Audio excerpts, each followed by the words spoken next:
today. It does not make sense that a man so vibrant, so strong, so full of life is not still here among us. And I have to tell you, in all my travels, I can't think of anyone more filled with that spirit, life and hope, belief, faith. No one lived with more energy and joy than Hector Figueroa. But it does not make sense that he's the one who's no longer here.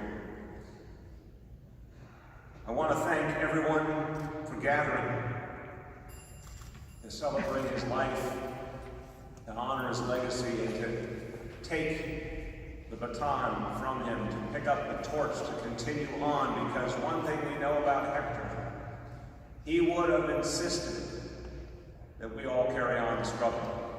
He would have been upset with us if we mourned so much that we forgot to keep fighting.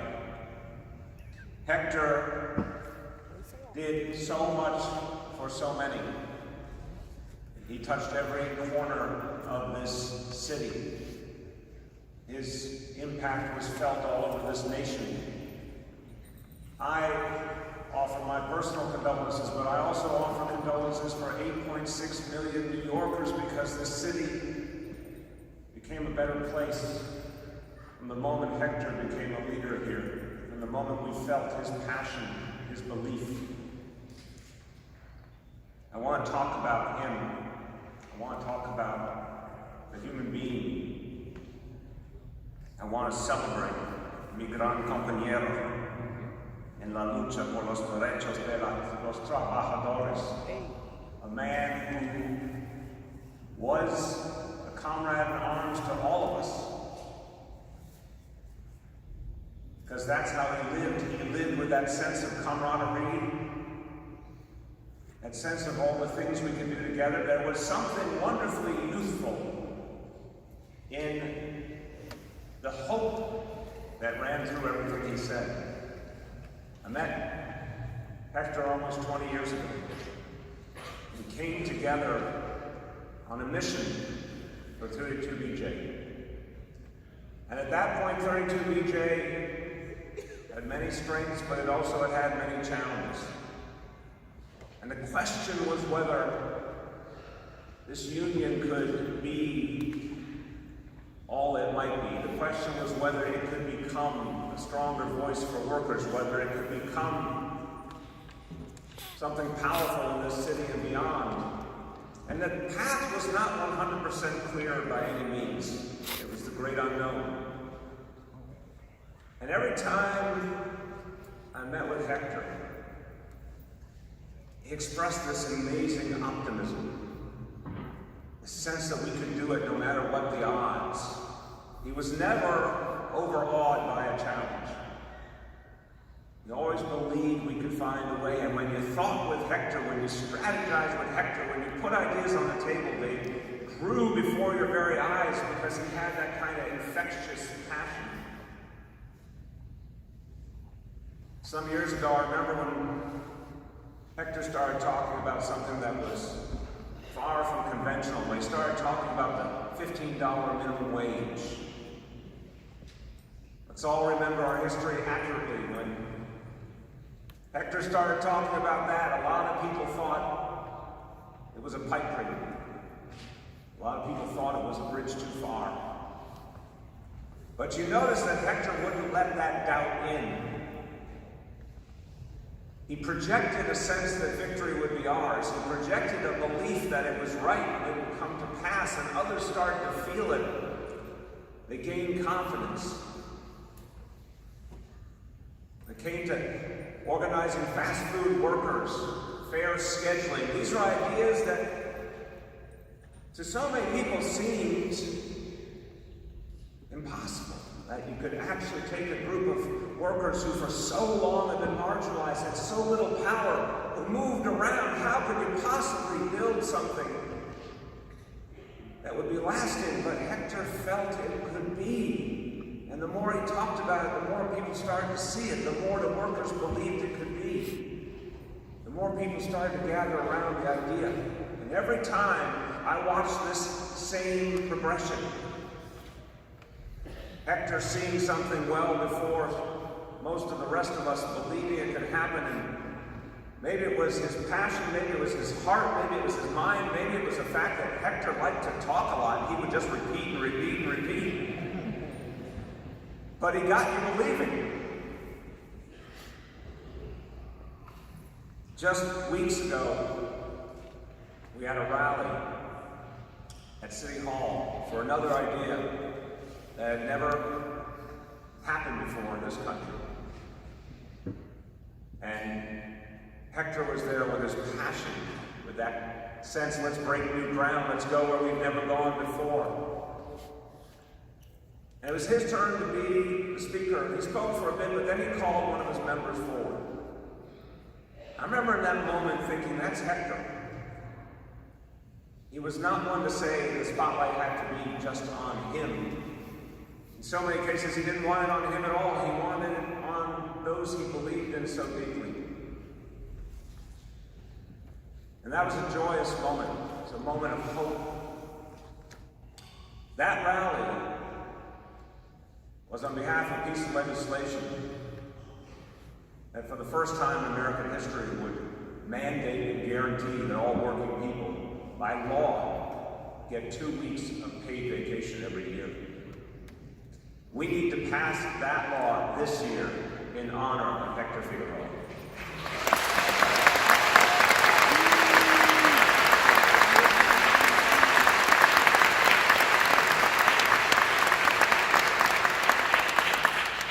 And Hector would say to us, once we pass that law, then we have to go pass it everywhere else. Because that's the way he would have thought. I think a lot of us here can hear his voice in our ear. Because so many times he advised us, he pushed us, he exhorted, and he believed in working people. He believed in the power of airport workers. He believed in the power of doormen, window cleaners. He believed people could do extraordinary things. And he believed that things didn't have to be the way they are in our society. That everything didn't have to go to the rich and the powerful, that everyday people could gain power. That this could be a society based upon the needs of the people who actually do the work. He actually believed in his heart and soul we were building toward that day.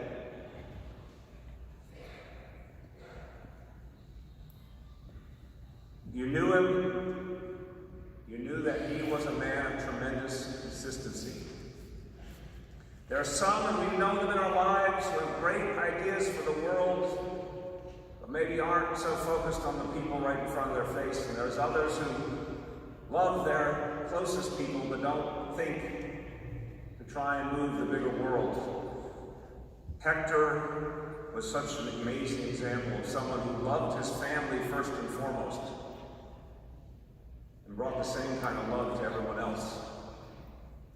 But one thing was for sure, you would not have any luck scheduling a meeting with Hector if his family needed him first.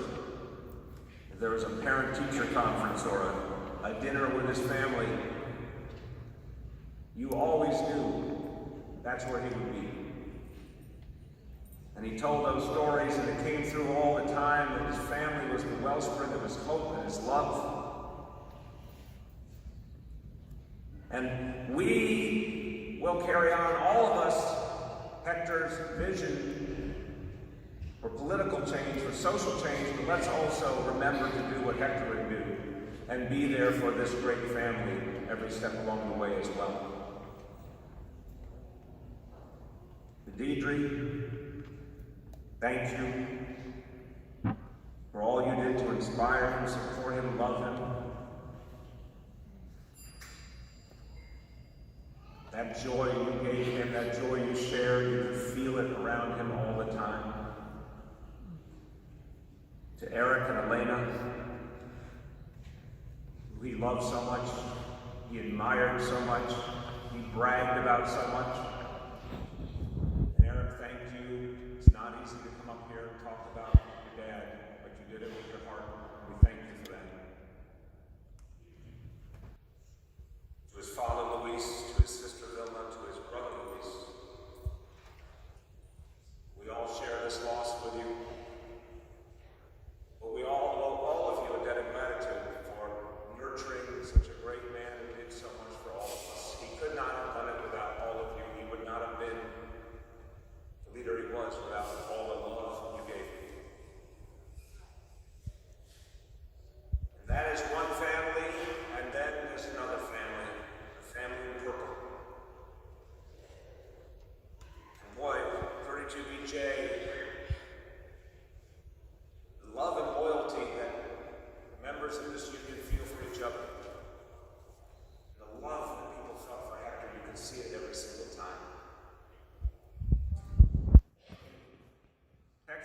first to say that we continue to fight. And I know that as painful as it is, as difficult as it is, his brother Kyle Bragg will pick up the mantle. And we will be there with you, Kyle, every step of the way. Because we have so much to do. Hector understood history, and he saw history moving in the right direction, and he believed we were all actors in that drama, and he believed we could achieve something better, and now Hector is part of that history of showing that yes, it could be done.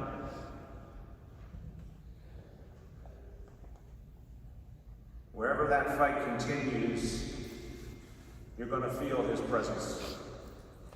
Whenever janitors fight for their benefits, Hector will be there. Whenever fast food workers demand a union, Hector will be there. Whenever taxi drivers fight to provide for their families, Hector will be there. And whenever the people of Puerto Rico rise up against injustice, Hector estará ahí. A lot has happened the last days in Puerto Rico. I believe Hector is looking down with passion and joy to see his people fighting for justice. So we'll carry it on. We'll carry it on. And when any time you hear someone say something, whenever you hear them say 32, whenever you hear them say 32. DJ. Whenever you hear them say 32. DJ. You will hear the passion and the joy and the love of Hector Figueroa in every shout and every word. Never lose that spirit, because he never did. Thank you. God bless you all.